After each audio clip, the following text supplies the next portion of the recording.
and welcome to Made from Humans, How Reality Becomes TV. I'm your host, Andy Dennert, the creator of Reality Blurred and a writer who believes in the power of true stories. Every week I'll take you behind the scenes of reality TV and my writing about it.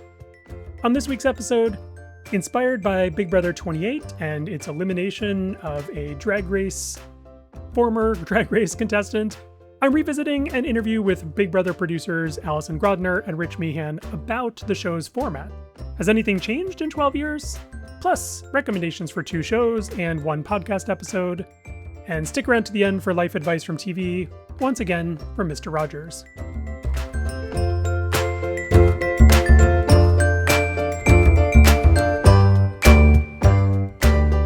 Welcome! So good to be here with you this week, and in this episode, which is Season 5, Episode 12, the final episode of Season 5 of Made from Humans. I will be taking off a 1-month period of time, which is August, continuing with my schedule of 3 months on, 1 month off, and I'll be back with you in September with brand new episodes. Along the way, however, in August, look for a special bonus episode to drop into your feed, plus a new trailer for this very show, so your podcast player may still alert you to things. And if you are not following this show, please go ahead and hit follow or subscribe in your podcast app, and then you won't miss anything or miss the show when it returns in September. In the meantime, I'll still be reviewing, recapping, reporting on Reality Blurred, as always, though I'm actually going to try to take some time off in August, like maybe a week or so, where I just kind of let everything go and don't check my email every single day and try to watch TV and recap things. And, maybe I'll just miss an episode, and that's okay. So we'll see how August goes, and I will report back in September. But right now we have a show to get to, and that starts with Great Tape, where I share audio of my interviews with reality TV cast and producers. First of all, in this segment, we have spoilers for Big Brother 28 as of Thursday night. That's July 30th, 2026. So if you're not caught up, you might want to press pause or skip ahead until you had a chance to watch, but just know that that is coming. I'm revisiting this interview inspired by what happened on Big Brother 28 this week, which was basically a cast member, Jason, the only gay cast member on the entire show. There's no other queer people at all in the house, which really sucked for him, especially as the entire house ostracized him. We won't get into that so much because I wrote about it. I'll link that in the show notes. And it's obviously an issue of casting and other things that we could talk about. But I'm particularly interested in the way he exited the show, which was by being backdoored. It's ironic that someone who has expressed some, let's say, quite homophobic views about drag and gay people in his social media and in the Big Brother house, Camus is the one who ended up backdooring him just because that's a funny word. But in the parlance of Big Brother, what that means is nominating people for eviction from the house who you don't actually intend to vote for, and instead waiting for them to play in the immunity competition known as the veto, and then replacing one of them on the nomination slate with the person who's your actual target. So that's exactly what happened during this week of Big Brother, and trying to get him out, but trying also not to let him play in that immunity competition. This has been part of Big Brother's format for years, and the format is much more controlled than other shows like Survivor or The Traitors, where you have one player who has a lot of power. They nominate people who are the only people who are at risk, and then those people, plus a few more, play for the chance to save one of those players, and then that's the veto competition. And then the person who's has all the power, the head of household, can then replace one of those nominees if necessary, or if that's their strategy. But it basically ends up keeping things somewhat status quo during the week, in the sense that, especially when there's like a big alliance, as there is in the Big Brother 28 house right now of 8 people, so a vast majority of the group, we essentially have this kind of like stasis that occurs where if the head of household is somebody who is on an alliance's side, they're not going to nominate any of their allies. And the only real hope for Big Brother getting interesting is the next week for someone who's not in that alliance to get nominated, or to win head of household, take that power, and then things can get interesting. Of course, people could shuffle around and break their alliances and those kinds of things, but they tend to not do that as much, probably because it's pretty risky and also because they feel safe or just want more TV time or whatever. So back in 2014, just into the season 16, which actually was the first season in high definition for Big Brother, and also they changed up some other things in terms of the structure of the game. I interviewed the producers at a CBS press event and talked to them for a little while about how these new changes were occurring, but also essentially like whether or not they were going to ever change up this format that to me had gotten stale way back then. Interestingly, they did actually add a mechanism for people who get backdoored in this game structure to save themselves, and that's called the Blockbuster competition. It takes place live on the Thursday night episodes, essentially replacing the live head of household competition, which used to end the episode. So just have a challenge that kind of moved. It doesn't replace the head of household competition because that will still take place later. But in terms of the structure of the episode, the Blockbuster will happen during the live episode and we will watch it play out live. So they did change that structure, but in this interview, you'll hear me ask about, like, should we get rid of the veto because it's essentially used as a way to prevent people from being able to save themselves, which leads us to a boring game. I'm really interested for you to hear what they said as answers and what we talked about. I will say I've interviewed them several times over the years. This is not a super confrontational interview.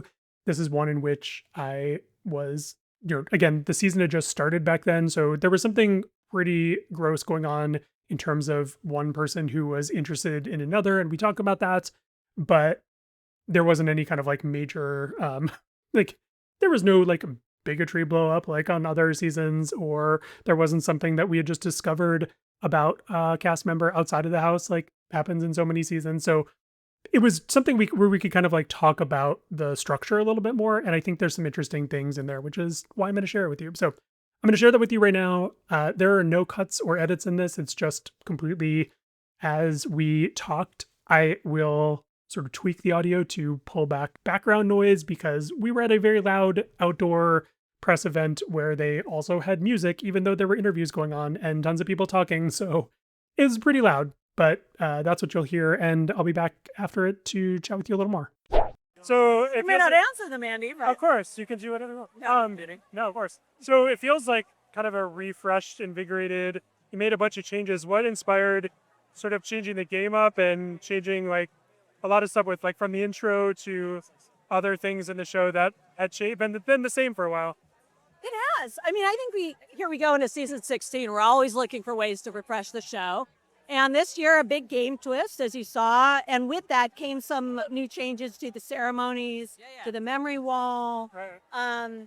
And I think we're always looking at, hey, it doesn't have to stay stagnant. I think if you probably noticed some of the editing things that we're doing now, you don't see a lot of black and white at the top of a show. Right. So it has also inspired by a lot more content that we're getting too. So, hey, get rid of the recap. Let's just go for it. So. I think we always try to keep the core engine of the show, the format there, and look for ways to twist it up or tweak it or alter it. And this year we went with just a larger version of that. So as opposed to a subtle change to the game, we went with something that was a little bit more impactful, and that could work out a lot of different ways depending on how they play it. And hopefully, the longer the twist goes, some of the more interesting facets of how it could work could play out. Maybe the HOHs will not always be working together, and they couldn't get evicted. So hopefully, the longer it goes and the more people's relationships change, we can have some different things play out. Right. Was there any thought of like getting rid of, say, the veto in order to like change up the game so there's no more backdooring, that game structure goes away, or is that too integral to what Big Brother is now? Kind of is, one of the things that people have asked about, with the game, what you probably would never change. And I don't know, maybe you'll disagree with me, but I think it's the head of household and the power shift that happens is crucial to this game. And with that, I think the next thing in line, the veto was such a big deal when we put it in play. It really changed things. It's hard to get rid of it completely. Now, it doesn't mean there's room for it to evolve. Certainly, as we put in this, now we have this 2 head of households, battle of the block, right. All of that. But to get rid of it completely, I would say no. I don't know if you would agree with me. Yeah, I would agree. I mean, I think if it went away, it would have to be replaced by something else, because we really want something in that episode that is a story driver that leads to a dramatic ending that, we can watch something play out over the course of the episode. Gotcha. So that is that format piece for that episode.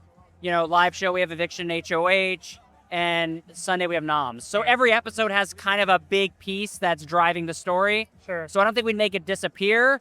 Maybe something could replace it at some point, but Yeah, you never know. I mean, certainly we made some big changes this year, so it could happen. Right. And I totally agree with you that like the game structure does cause these big power shifts, which give us some of the best moments. But also like this past week, it's kind of boring. It seemed like the editors had to work really hard to sort of grab something, but that's like part of just following the reality.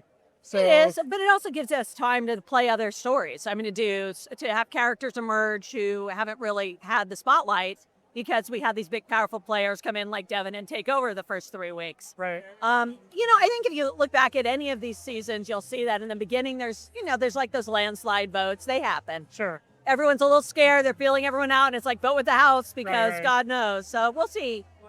This is a week coming up that things start to break apart a bit, Sure. and hopefully that does happen. Will the game structure break apart this 2 HOH thing, or that you're going to keep that all the way through the end of the season? TBD, well, Okay. announcement. we have a plan, but we're not going to reveal it yet. Gotcha.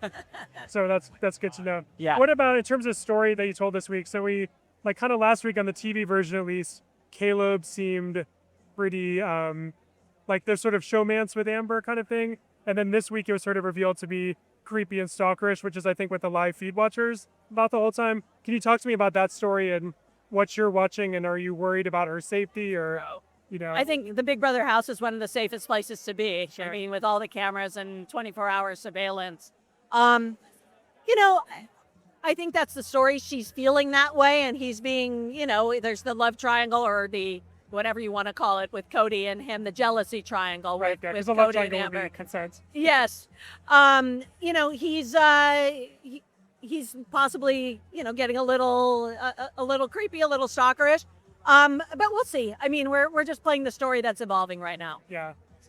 Yeah, I mean, I think he's really into her, and he's just kind of love struck. I mean, from when we're watching, I mean, obviously we're watching all the time, but I don't think there's any worry. I think he's just. Oh yeah, I think he's love struck. He's love struck. I mean, he thinks she's beautiful, and he's he's head over heels. He's very possibly in he's his real life he doesn't get a lot of no's. Who So he wants. Right. But I mean, we don't see it as anything dangerous if that's Sure. And obviously if there were something like that, then and I we think know even from when we first played it, and I have to go back to be 100% sure, but we've played her. We never played that she was attracted. She was Right. from the first second. She was like, "Hey, I like him. He's nice." Scratch. Yeah. Yes, exactly. So- Literally, I believe. So I don't think we ever played it as a showmance. We kind of played it as it is. Like right. he likes her, she's not really into him, and we'll see what happens. And now Cody's kind of come into the mix, so that's an interesting element. So we'll see what happens. So this cast feels a lot fresher, and like that you guys have really like found a bunch of totally new kind of people for the show. Was that a conscious effort going into the season, or I think we always go and try to have a diverse group of people. Sure. Once they go into the house and you're watching them 24/7, things come out, revelations are made. Like you never really know because we're not living with them 24/7 before they come on the show. But we did make an effort to like target areas where maybe we haven't targeted before. such as I mean, just smaller areas, smaller towns, smaller communities, Okay. so that we could maybe find someone like a Donnie Donnie, yeah. He's that great. yeah, He's and amazing. is a fan of the show and something like that. But maybe people that aren't just coming to the when we do our casting calls and aren't just coming to the casting calls, maybe we can find these more unique kind of individuals. So we did go looking into smaller areas, smaller markets to try to find people that would feel a little bit unique and different. And 16 seasons in, it's tricky to find those. People that who really- don't know about it, who don't already have sort of the preconceived notions about the show. It's Right. nice to see a mix. Yeah. It's nice to see a mix of people who really don't know anything about it and people who really are super fans. I think it's important to do it that way and keep it diverse. Yeah, and I think Survivor got some pushback for recruiting people, but those are often the best characters because they come in and they're see it with fresh eyes. They're not just playing the same game every year. Yeah. So it's definitely it's a fun cast, especially compared to last year. But that's what you got, right? I what think happened it's different. Yeah. Every year's different. We always say you never know what to We, expect. we get surprised too You because do. and it's 3 months. You're asking people to take 3 months off of their life, and then you're watching them over 3 months, and people evolve and change or reveal things. So it's a long time. The last we saw wrap up, but like the HD looks beautiful. Are you thrilled to finally be in HD? Oh yeah. You know, I think we talked about it maybe 3 years ago, one of these events. I asked you about it, but it didn't seem like it was on the horizon. Actually, it's been a process. I don't know if I you read saw. the Joe's piece, And it's a lot. I don't think people understand it's different than maybe going HD with a scripted show. Sure. We have what we sort of call a broadcast center of our own. And it really You've was been there, about. so- You've been there, right? Yep. So you know that it's all these layers that have to be transformed. So it's been this evolving process over the past 3 years. We had to go tapeless, we had to go digital and post, all the things that people didn't notice on screen. Right. And the cameras and all of that, that was the last bit. And it's awesome. And we really thank CBS for their support doing this, Yeah, but it's it was a great. huge deal. We are excited. It looks great, and I mean, it makes a big difference. And that was also part of the reason new open, like we're HD now. Let's do a new open. Let's do something that's fun and different. So it was kind of all coming together with it going HD. Anything else to look forward to this season, or anything else that you guys want to? That's coming The out. most twisted season ever. Like Team America, is there? Because it sort of seems like that's similar to past things. Is there going to be some more coming into that we haven't seen before? I think it's interesting to see what the three do. Do they stay loyal to each other? Because that's not a requirement. Oh. And just like with any alliance, does someone get discarded? Do they, at some point turn on each other? Yeah, as well as playing and being a part of Team America, they're still playing an individual game. So at some point they can turn. So them together, and this is a twist that can play out basically until the end of the season. So hopefully we'll be able to see again, like the dual HOH twist.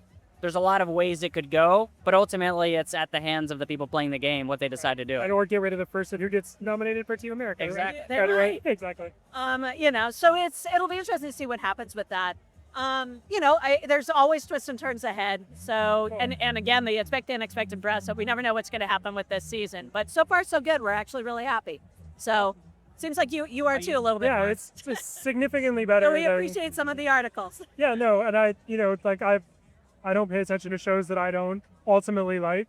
So I think it's definitely like the season will spell better. I'm worried now that Devin is gone that it's going to kind of sink into. But I know Big Brother, it'll catch fire. You know what happens? Like I think last year, even people were like, "Oh, Jeremy, even though he was despicable, he was a villain. He was a great stirred up character." Right. Devin, I think, is different than that, but he came out strong, and there was a lot revolved around Devin. I think the nice thing is I think the bench is deep on this cast, and I think some people are going to start to emerge. I mean, people with that are smart with big personalities like Derek's and Frankie's and Cody actually a little bit. I mean, very likable and rootable. And even Zach is surprising. Zach he seemed tonight like he was on just the going show. to be I kind of don't whatever. know. He's a surprise. He was pretty good in the Q&A tonight. I don't know if you saw the live show. Yeah, I mean, he just comes out with his Zach stuff and it works. Absolutely. So hopefully there's a lot more of that ahead. We're looking forward to a good summer. Awesome. Well, good luck with it, and thank you so much. Thanks for the time. Absolutely. I appreciate it. Have a good night. So lots of interesting things there for me. I was particularly fascinated to hear how focused they were on the format driving the TV episodes, which is understandable on one level because they are producing 3 episodes of television a week. Now, of course, they have 4 with that dumb talk show-esque thing on Friday night that no one wants, but they keep giving us anyway.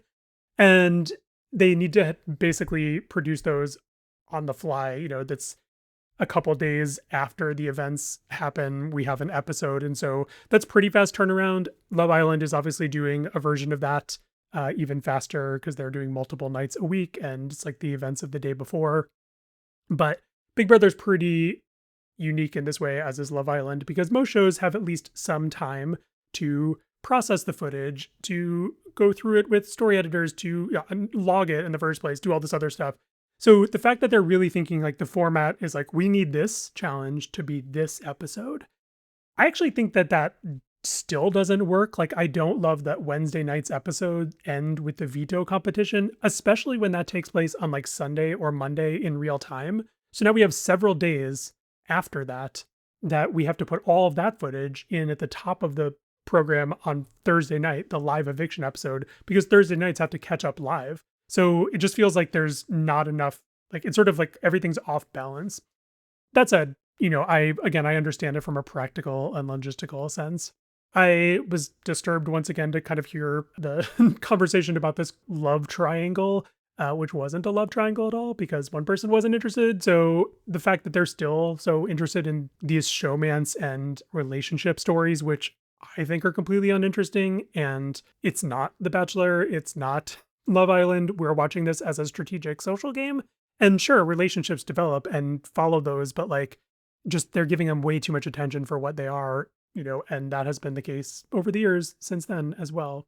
I'm also was fascinated to kind of listen to myself talk about recruiting cast members because there's been periods of time, if you had the interest in going back and reading what I've been writing for the past 26 years, where you will see that I get really grumpy about recruits and thinking that we really need people who want to play the game, not who are essentially aspiring actors and influencers and whatever else. But I'm now kind of back to where I think I was obviously in 2014, which is thinking that they actually bring a lot of really good blood, perspective, experience into games. And I think our best example of that is the new era of Survivor, where we have a bunch of Survivor fans. And even when they're from different backgrounds or moderately different ages, but they kind of play Survivor the same way and they all have the same kind of approach toward it. And that can get kind of samey and boring, which is one of the reasons why I think I can't actually remember most of the people from the new era. They all blend together. So I'm, glad that they did a better job of recruiting this cast. And in fact, at the end of the season, I wrote a piece about how this was their best cast in years. So that held up throughout the whole season. I'll link to that in the show notes if you're interested in reading it.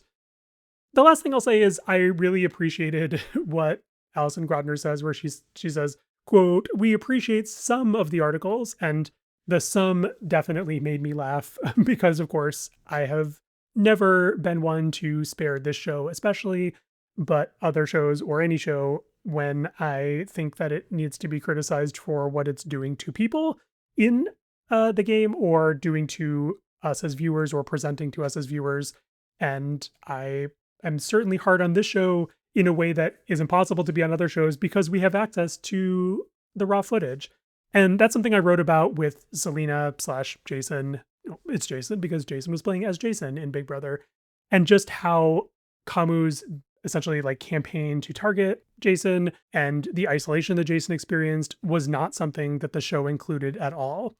And I think they had time to do that. I think they could have. It's more nuanced probably than they are used to showing, but it's a possibility nevertheless. And it wasn't there, which is disappointing.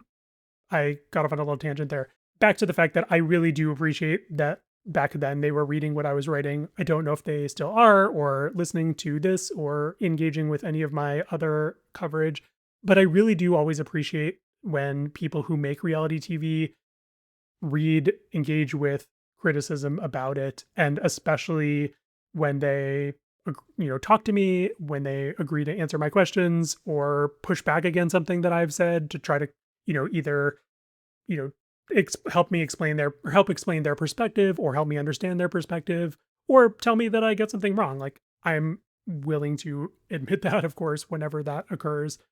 This show is one that I think has so much potential. I love Big Brother as a format with this kind of claustrophobic house, this live component with people watching at what's happening at all times. This essentially like this kind of power swing that can go back and forth. All of this has so much potential, and from casting to editing to twists to the way that they gave all these advantages to the reality TV alum who already have advantages this season. All of that just disappoints me, and we'll write about that and talk about that. But as I told them, I really don't engage with shows that I don't care about or think are interesting. So I would leave Big Brother behind forever if I thought that it was useless and hopeless. And I will sing its praises when it is a show that does things well, and sometimes it is. On to recommendations, where I share things that are bringing joy and entertainment into my life. First up, Restaurant Impossible Last Call on Food Network. This is a reboot of the series that used to star Robert Irvine and once upon a time was produced by Mark Summers, host of Double Dare, and basically followed Robert Irvine going into a restaurant that needed help because it was failing in some way. And they renovated the restaurant, renovated the menu, tried to renovate the people and their emotional problems or their intellectual, their problems with the business. And it was actually one of the better versions for many years. There was, I think, a little detour into an ambush format that I did not love, but I thought it was on the whole better than what Kitchen Nightmares does. And Gordon Ramsay's Kitchen Nightmares, the UK version, is the original of these kinds of shows. So I don't love that he just runs in there and screams and breaks things, and Robert Irvine certainly did enough of that. This version has two hosts, Jen Agg, who's a restaurateur, and Aaron Sanchez, who is a longtime Food Network personality and judge on Chopped. And instead of running in and starting to smash things or yell or look at dirty stuff and complain and spit food out, it was just much calmer. And they're also much more realistic about what they can and can't do in a few days. The renovation in the first episode was incredible, how much changed and how just subtle it was. Like, I'm not saying that they didn't do a lot of work, but it's not like they gutted the restaurant and rebuilt it from scratch. They just changed some things that really did have an impact. And the same thing was true of the menu, like the way they added some things to it instead of just completely like ditching it and then giving a new menu just for opening night of like 5 brand new dishes that no one knows how to cook. They worked on food costs, all those kinds of things. So it was really kind of getting to the core of what I like about the shows by peeling away a bunch of the like kind of bombacity and expectation about it. As I wrote in my review, I, wonder how much of this has to do with the fact that this is now a show that is produced and filmed in Canada and also by a production company that is owned and run by women producers. And I say that because it's sort of gotten rid of that toxic masculinity of screaming, of smashing as a way to fix things, and instead replace that with understanding and discussion. And that's not to say that there aren't hard conversations or that they don't challenge them. And, there really are some good moments in that first episode. I'll be interested to see how the rest of the season shakes out. I will write more about it depending upon how it goes, but highly recommend checking out the new Restaurant Impossible. Next up is a show I mentioned before. I just want to throw it in just one more time. It's Nation's Dumbest on Fox. Nick and I watched the second episode last night, which is why it's on the top of my mind. And it was just absolutely perfect, totally funny, stupid, and also challenging enough to play along at home. And, there was some things that I learned. Like, I really didn't know the acronym for all the colors in the rainbow. Like, that was something I was never taught nor learned. So I guess I didn't actually know the colors of the rainbow in order. And so I would have lost that question. My final recommendation is for an episode of the podcast A Bit Fruity called The Mel Robbins Griftpocalypse. This is the story of Mel Robbins, who you've probably heard of, the person who has sold 10 million copies or so of the Let Them Theory book. And that's how I knew Mel Robbins, as somebody who basically turned a very simple idea, and one that had also been conveyed in very similar form in a poem written by a struggling writer and posted online years earlier, who Mel Robbins said she did not take the idea from, but a lot of people aren't so convinced. So I knew that part of the story, but I had no idea about the entire grift empire. And it's a fascinating story, and one that is basically infuriating. And it's not infuriating to hear someone who has wanted to be, like, basically she wanted to be Oprah Winfrey. Ambition is great. It's that she basically keeps denying that and denies all of the privilege she had that helped her build up to the point where she's this massive influencer now with one of the most popular podcasts in the world. And again, selling millions and millions of books, and just, now like hawking things like protein shakes and becoming, all the horrible things about influencers that all of us cringe about.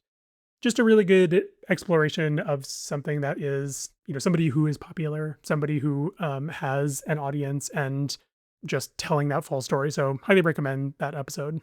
Okay, that's everything for today. Thank you so much for listening. Feel free to send me your feedback, questions, and thoughts. And if you're in a 5-star mood, tap those in your podcast app. It really does help me out. Our theme song is Cheery Monday by Kevin MacLeod. And this episode is by me, Andy Dennert. and is copyright 2026 by Reality Blurred LLC, which is also me. You can find me at realityblurred.com and andydennert.com. I'll leave you, as always, with life advice from TV, once again from our friend Mr. Rogers. You know, everyone has lots of ways of feeling. And all those ways of feeling are fine. It's what we do with our feelings that matter in this life.